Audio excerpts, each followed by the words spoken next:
Hey again everyone, welcome back again di Bitcoin Update. Happy Sunday, happy Monday. Teman-teman, kita kemarin baru aja live streaming ya. Seru banget ya, banyak diskusi menarik. Dan katanya sih banyak yang dapat pembelajaran menarik ya dari ADC terakhir. Kalau ngecek dari live streaming sebelumnya sih likes-nya harusnya udah lumayan ya teman-teman. Harusnya mungkin dikit lagi memenuhi syarat ya. Saya belum ngecek sih terus terang likes-nya berapa. Coba kita klik ya teman-teman. Oke. Mana dia? 430 dikit lagi ya. Kalau gope nyampe aja nih ya. Gas kita guys ya. Ya udah, kita bikin nggak susah ya. Video ini deh ya. Video ini kita minta 300 deh. Kalau Chief, bolehlah kita kasih live lagi ya teman-teman. Alright, so guys langsung aja kita update ya kondisi market setelah live streaming kemarin. Jadi sebenarnya kondisinya menarik nih. Ini intervensi dari Donald Trump 2 hari berturut-turut. Ya, the first one itu kemarin yang technically dorong Bitcoin naik ya. Jadi pullback yang kita bahas sama teman-teman di previous live streaming untuk dia testing ke supply, untuk dia testing ke Fibonacci level, itu kebantu sama news. Ya saya bilang sih, good news from Trump, trend bisa balik bullish short term, could be manipulatif juga due to weekend. Ya, biasanya weekend ya teman-teman. But overall kalau betul damai maka fundamental bisa shift due to oil prices. Tapi ingat, kalau sudah damai ya, sampai detik ini dia nih ya dari Tasnim Iran ya teman-teman, agreement might still be cancelled. Ini katanya ya. Jadi ya ini baru aja nih 2324 fresh ya. Saya bikin video ini 2350. Jadi memang masih baru banget gitu. Jadi saya bilang begini ya. Ada yang kasih komentar juga sih di previous post ini gitu ya. Paling juga sell the news. Ya saya juga bilang sih possible since kita overall juga masih marketnya dalam keadaan bearish gitu ya. Cuman kalau katanya Nanda Suprayogi dibilang katanya kalau menurutku ini cuma pemanis gitu ya. Trump tidak akan berdamai jika dia belum bisa kuasai liang minyak Iran 30%. Alright. Gencatan senjata sementara doang bang karena musim haji ya. Ahmed Salman telepon Trump, woi stop dulu perang katanya musim haji katanya ya. Mungkin memang karena minggu depan kan Idul Adha ya teman-teman sekalian. Well, I don't know guys ya. Apakah jebakan lagi? Apakah ini cuman manipulasi? Ya, saya sih percayanya gitu ya. Kalau weekend, apalagi Trump ya kan. Ya, sulit lah untuk dipercaya teman-teman ya. Ini update-nya terakhir ya. Trump terus tadi kasih komentar panjang banget ya. One of the worst deals ever made by our country was the Iran nuclear deal and bla bla bla bla bla. Cuman pesan yang tersirat di situ adalah bahwa dia menjelaskan ya, dia minta untuk ahli negosiatornya dia atau representatifnya dia untuk jangan buru-buru ngedeal ya, not to rush into a deal in that time is on our side ya. Kata dia menjelaskan kalau blokade yang dilakukan oleh US akan tetap terus dipertahankan dan sampai nanti agreement atau ya kita bilang ada deal lah ya teman-teman sekalian gitu. Certified and signed. Ya, both sides must take their time and get it right. There can be no mistakes. Our relationship with Iran is becoming a much professional and productive one, kata dia. They must understand, however, they cannot develop or procure a nuclear weapon or bomb. I would like to thank those cooperation which will be further enhanced and strengthened by their joining the nation of the historic Abraham Accords and bla bla bla bla bla bla bla. Terus satu yang tersiratnya lagi adalah dia bilang ini masih konstruktif ya diskusinya teman-teman. Mantap ya, TLDR no peace ya, bener. Tolong don't have time to read ya, no peace betul ya. Nah jadi like I said ya teman-teman sekalian, Trump ketika dia speak ya kita nggak bisa percaya ya, susah teman-teman, terus terang aja ya. Trump itu apalagi nih dua-duanya lewat truth social gitu, jadi dia kayak ngasih komentar itu suka-suka dia aja gitu kan, sambil dia tiduran di kasur juga kita nggak tahu teman-teman ya. Tapi yang pasti I don't believe it ya until adanya confirmation yang real dari segi deal. Oke, kalau misalkan dia udah ngasih tahu bahwa agreement atau dealnya udah benar-benar valid, then it might be a strong reversal karena sisi fundamental terutama ya. Jadi bicara fundamental tuh maksudnya apa, Vin? Maksudnya minimal ya, dengan adanya gradual tuh kayak bertahap ya teman-teman. Selat Hormuz dibuka secara bertahap, otomatis kan akan menurunkan harga minyak dunia karena supply jadi agak lebih gampang untuk didapat dibandingkan sebelumnya yang sangat ketat. Nah dari situ baru kemudian maybe market bisa sedikit, ya kita bisa bilang nggak banyak ya teman-teman, sedikit aja ya. Kenapa Vin dikit aja ya? Kan bisa aja dia reversal terus ke new all time high 200.000 and bla bla bla bla bla. Nah ini dia teman-teman ya, mari kita jelaskan. Jadi saya udah bahas ya kemarin video sebelumnya live streaming and bla bla bla ya, which S&P 500, Nasdaq both doing very well ya, sampai dengan terakhir closing hari Jumat kalian bisa lihat mereka closing dalam keadaan bullish ya, it's not bearish. Dan kalau ingat teman-teman di video ADC atau di live streaming ADC kemarin saya jelasin candlestick principle, selama dia tidak closing dalam keadaan bearish di bawah previous low, it means the trend still continue. Dan sekarang kita ngelihat S&P, Nasdaq dua-duanya closing dalam keadaan bullish ya, trend still continue. Kita bisa geser low point yang baru sebagai acuan ya, apakah dia akan mengalami pullback atau tidak gitu. Cuman begini teman-teman sekalian ya, kalau saya lihatnya Nasdaq juga udah semakin dekat dengan level psychology di 30.000 poin, S&P 500 terakhir di 7.500, mungkin lewat dari itu masih bisa slightly higher. Dan ini semua inget ya, karena mereka punya fundamental yang kuat.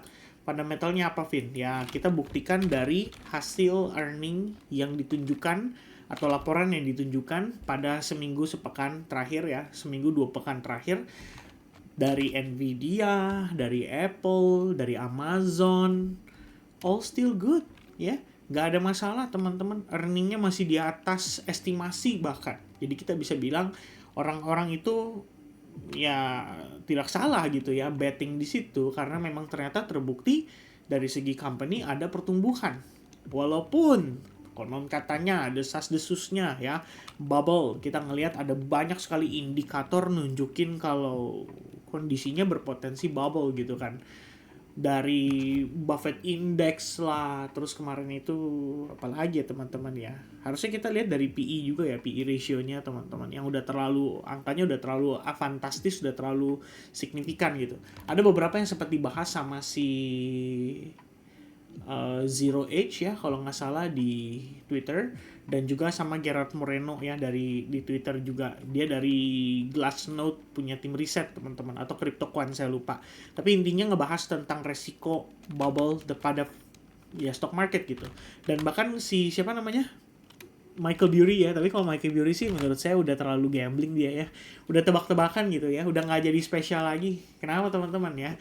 2023 dibilang resesi, 2024 akhir dibilang resesi, 2025 dia bettingnya short juga terus salah lagi. Sekarang 2026 juga ya dia kayak gitu, jadi kayak udah nothing special gitu ya. Kalau lu ngomong berkali-kali, let's say dari 8 ya, dari 10 dia ngomong berkali-kali, 10 kali, terus 8-nya salah gitu, ya udah nggak special gitu kan ya. Jangan nanti dibilang iya win rate gue kecil gitu ya, tapi kalau gitu lu nggak usah terlalu publikasi, ibaratnya begitu ya. Maybe it's the media ya, who knows teman-teman, karena media juga pasti nge-highlight kan, wah the so called big short ya, akhirnya call short lagi dan expecting market bisa crash gitu. Ternyata gak crash ya, naik lagi gitu, kayak oke. Gitu. Even Warren Buffett ya teman-teman. Jadi dengan bukan penjelasan lah ya, kalau kita lihat dengan story mereka, dengan knowledge mereka, dan kita sama-sama lihat ya kiprahnya mereka di financial market, they can still be wrong. Oke, nobody perfect teman-teman, apalagi di financial market. Jadi dengan mereka juga istilahnya cost opportunity-nya kan hilang ya. Harusnya kan mereka masih maintain stok mereka nih. Kalau mereka bisa ngelihat secara objektif bahwa si harga ini memang masih bisa naik gitu kan, atau masih ada kesempatan untuk kita ngelihat Nasdaq or even S&P 500 creating new all time high gitu. So mereka nggak harus buru-buru, kan simpelnya begitu ya. Tapi karena ternyata mereka mungkin ya merasa atau menggunakan metodologi yang lama, yang lampau, dan melihat bahwa ini sebenarnya udah overheat, sudah terlalu over euphoria, udah waktunya stock market crash, dan udah waktunya mereka exit gitu. Well, it's their choice gitu kan, dan mereka tetap make money dengan kondisi tersebut. Jadi kalau misalnya saya ya begitu ngelihat kondisi kayak gitu, ya berarti ini hanya mengkonfirmasi apa yang saya yakini selama ini, bahwa there's no one special in the market, teman-teman. Pasti ada yang salah, ya pasti dia atau siapapun bisa buat salah atau bisa menganalisa secara atau analisanya jadi kurang tepat, dan at the end of the day bagaimana mereka menang kita bisa lihat sama-sama bahwa mereka memperhatikan dari segi resikonya.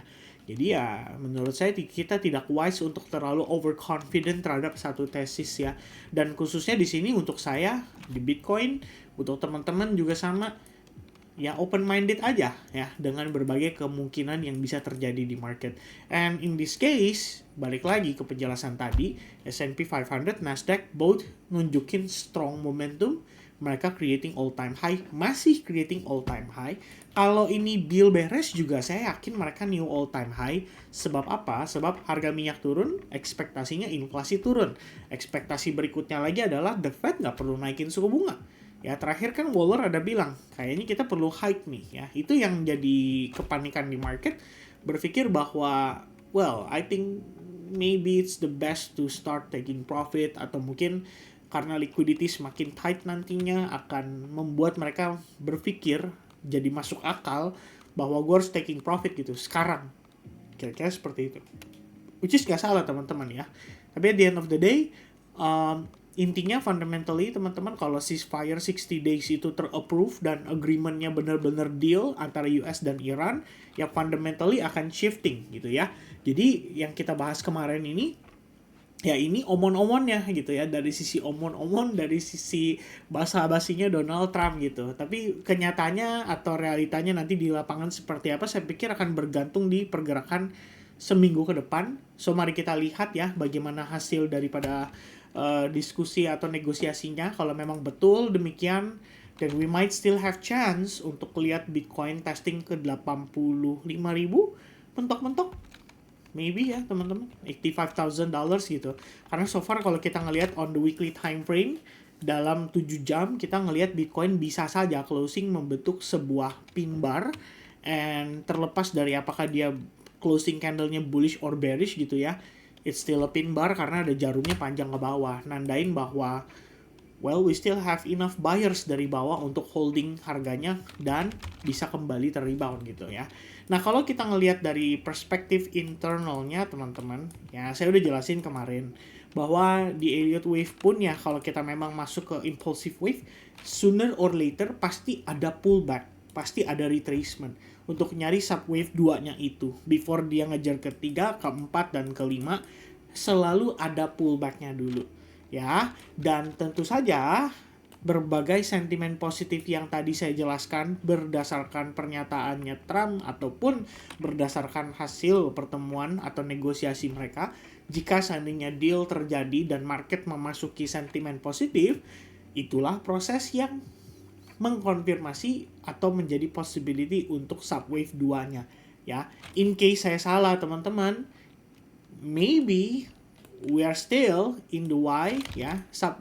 Maksudnya saya adalah subwave Y, di mana di sini adalah A-nya, B wave-nya, and C wave-nya masih nanjak sekali lagi ke 85.000 ya. Ini perspektif dari Elliott Wave menggunakan double tree corrective pattern ya. Jadi double tree, teman-teman cari aja double tree corrective pattern di Elliott Wave theory ya. Double tree is a complex sideways corrective pattern in Elliott wave theory. It occurs when two simpler corrective structures like zigzags, flats, or triangles are joined together by a linking corrective wave to produce a longer, more prolonged consolidation before the main market trend resumes. Dan ini artinya kompleks, panjang, sideways teman-teman sekalian ya. Bahkan bisa double zigzag di sini. Jadi flat plus zigzag gitu ya, atau zigzag plus flat. Di sini yang saya lihat adalah kita ketemunya flat ya, 1 2 3, 1 2 3. Yang ini adalah flat flat ya, flat ABC. Yang kedua ini irregular ya, atau expanded ABC flat, dan yang terakhir zigzag. Kalau terakhir zigzag artinya zigzag itu mencangkup A wave-nya adalah impulsive wave. ya. A wave-nya itu impulsive wave. Teman-teman bisa lihat dari sini ya. A wave itu terdiri dari impulsive wave yang artinya dia bisa bergerak dengan periode yang impulsif. Pullback-nya nanti ABC, baru kemudian endingnya ke C wave itu 5 wave lagi. Jadi impulsive wave hitungannya gitu ya. Jadi di sini ada kemungkinan lah ya teman-teman 1, 2, 3, and then 4th and 5th wave. Lalu kita masuk ke fase ABC-nya di internal. Ya, bisa jadi seperti ini ya, ABC, kemudian finalnya nanti 1, 2, 3, 4, possible 5 ya. Fifth wave correction, fifth wave impulsive, tapi overallnya adalah ABC gitu ya. Nah, ini kan sangat-sangat subjektif ya, teman-teman. Jadi nanti saya akan bilang nih bahwa, oh Vin, kalau kayak begini mah berarti untung-untungan ya, bisa benar bisa salah gitu kan. Jadi gimana nih ya menyikapinya teman-teman sekalian ya. Ini balik lagi kalau saya personal sih, saya masih berpegangan pada penjelasan yang saya sudah berikan ke teman-teman pada sekitaran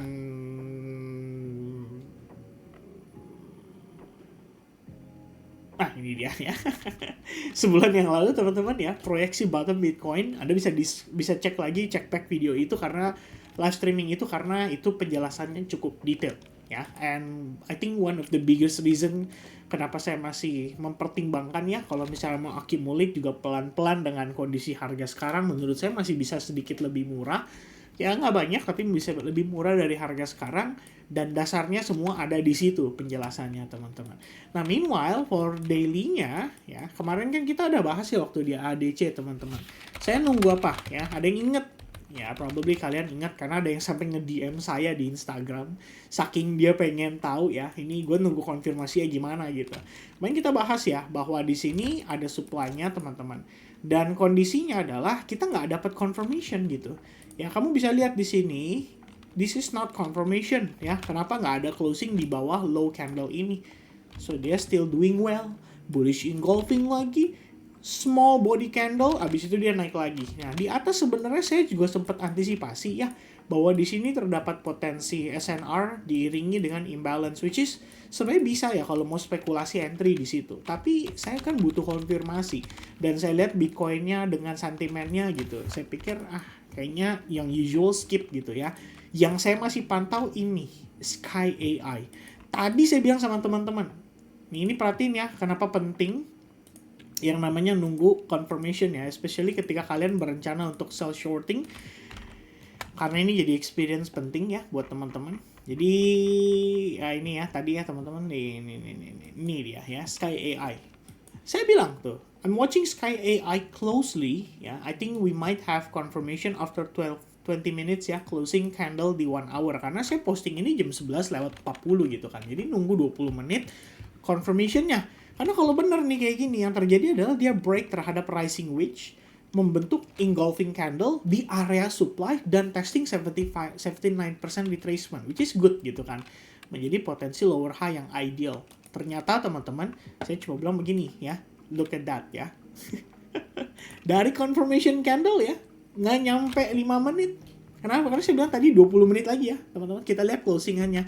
Dia baru jalan 5 menit. Ini 15 menit 30 detik menjelang closing candle ya, kalau kalian bisa lihat di sebelah kanan. Yang terjadi dia jadi jarum gitu ya.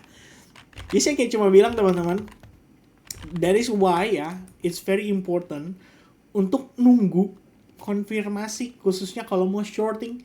Karena ini ngeri banget gitu. Candle-candle kayak gini tuh sangat possible untuk terjadi di pergerakan daripada market alts, apalagi kalau nunggunya sell short setup gitu ya. Saya udah pernah punya pengalaman berkali-kali, jadi bukan sekali dua kali, di mana harga tuh kadang nge-sweep dulu baru dia beneran turun gitu. Jadi kayak kalau kayak gitu case-nya ada possibility ya, either high point ini atau high point ini akan di-sweep dulu gitu. After itu baru ada konfirmasi, baru mungkin ideally di short setup-nya dieksekusi. Kira-kira kayak gitu ya. Balik lagi ke Bitcoin. Bitcoin gimana, Vin? Nah, begini guys. Ini yang jadi pertanyaan terbesar ya. We have news yang menjadi trigger pergerakannya. Sehingga naiknya impulse ya. Naiknya nggak slow gitu. Naiknya impulsif di situ. Mungkin kita bisa mempadukan dengan informasi yang tersedia dari volume ya, volume di futures market teman-teman sekalian. Kita mari cek sama-sama ya. Jadi kalau berdasarkan volume, kalian bisa lihat ya, naiknya lumayan gitu, not bad gitu ya, diiringi dengan impulsive volume gitu. Di bawah sendiri kalau kita lihat ada exhausted candle ya, di mana harga itu mengalami compression ya, atau kapitulasi dengan sangat masif, tapi volumenya gede, dan after itu kita ngelihat dia recovery gitu. Mungkin 4 jam 5 jam pertama enggak, tapi after that boom ya, dia recovery impulsively. Sehingga kalau teman-teman perhatikan di internalnya, sebenarnya kita juga ngelihat ya bahwa ya ada pun lah kondisi ini sebenarnya inside bars ya kurang begitu valid gitu. Tapi kalau teman-teman melihatnya dari perspektif yang berbeda, menggunakan time frame 30 menit, kamu bisa bilang begini, oh iya nih, ini ada konfirmasi reversal ya Vin, gitu. Ya kenapa? Karena price-nya itu creating lower high, lower low, dan lower low ya di sini. Habis itu dia naik impulsif, iya masuk checklist gitu. Ini terhitung naik impulsif. Dan kalau misalkan dia mengalami retracement internally, hanya untuk testing ke zona-zona ini, teman-teman, katakanlah nih big zone itu adalah area demand-nya kita. Karena pada perspektif time frame 1 jam, kita lihat seperti ini. Bisa juga kita mungkin menggunakan area inverse per value gap. Jadi ngambil dari sini ke sini, dan kita ambil dari area previous support resistance yang jadinya seperti ini. Yap, demikian teman-teman. Ini dari perspektif sini bisa gitu. Bahwa kita ngelihat ini nanti saat dia pullback, ini menjadi potential untuk higher low-nya supaya dia bisa naik. Ya kalau memang benar seperti itu, ya nggak salah juga ya. Kenapa teman-teman? Ini yang complicated ya. 1, 2, 3, 4, 5, duanya itu mencangkup A, B, dan C. Artinya dia bisa naik dalam 3 wave koreksi untuk menyelesaikan subwave 2-nya. Itu kalau subwave 2. Bagaimana jika seandainya yang tadi saya bilang, ini baru B wave-nya, ini baru A wave-nya. Artinya ke C wave itu kan butuh 5 subwave impulsif. Jadi dia naik 1, 2, 3, 4, dan 5 ya. Either way, dua-duanya sama-sama naik dulu gitu. Ya, perkara nanti naiknya korektif atau impulsif itu yang bisa kita pakai untuk mengantisipasi kemungkinan kita sedang berada di corrective wave atau di potentially impulsive wave untuk ke harga yang lebih tinggi. Dan semua itu juga bergantung dari sentimen market serta ya hasil pertemuan US dan Iran. Kira-kira seperti itu ya. Jadi gimana Vin menyikapinya? Ya balik lagi teman-teman, tergantung preferensi masing-masing ya. Kalau kalian mau nge-short utilizing internal structure-nya, which is nggak salah juga kalau menurut saya, karena kita ngelihat saat ini posisinya juga memang bisa expect dia turun dulu. Kalau basisnya adalah 30 menit, kamu bisa lihat terjadi apa? Liquidity sweep. Kamu bisa lihat di sini dia mengalami breakdown dari channel. Kamu bisa lihat di sini dia mengalami structure shift atau possible ngalamin structure shift ngambil dari previous higher low-nya seperti ini. Ya, tuh kira-kira ketebelan teman-teman ya. Ini thickness-nya 1, lainnya kayak gini tuh ya. Jadi ngambil apa? Ngambil zona ini and then wait for confirmation ya. Begitu confirmation, wah engulfing baru masuk gitu ya. Tapi ini mungkin kejadiannya subuh gitu. Jadi kalau saya gimana teman-teman? Ini kalau saya ya, balik lagi bukan advice untuk keuangan juga teman-teman, atau bukan ngasih signal ya. Tapi saya personally mungkin untuk saat ini lebih memilih untuk maybe it's time to sleep. Ya. Maybe it's time to sleep. Don't force to trade. Kalau memang kita ngelihat belum ada kepastian, kejelasan, apalagi 2 hari ini geraknya semua karena news. So it's best to take some time ya untuk istirahat, dan kita lihat lagi marketnya besok. Kira-kira begitu. Itu kalau saya teman-teman ya. Cek dulu Asianya gimana, biarkan dia bergerak. Habis itu udah tinggal pantau dan follow up-nya kira-kira seperti apa ya. In the next, I don't know, maybe 8 to 10 hours ya, atau 12 hours ke depan gitu. Oke? So, I think that's gonna be the update, teman-teman sekalian. Cuman saya pengen inform soal bigger picture-nya supaya teman-teman tetap bisa melihat secara objektif, terlepas dari complexity yang tadi saya jelaskan, tapi memang kita memiliki berita yang cukup, bukan mengerikan ya, tapi berita yang cukup menggemparkan dan bisa menggoyangkan market.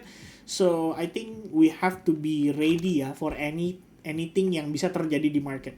Ya, kira-kira seperti itu. Alright, so God bless everybody and see you guys again in the next video update or possible live streaming kalau bisa 300 likes button. Alright, God bless everyone. Have a nice Monday guys. Cheers and goodbye guys.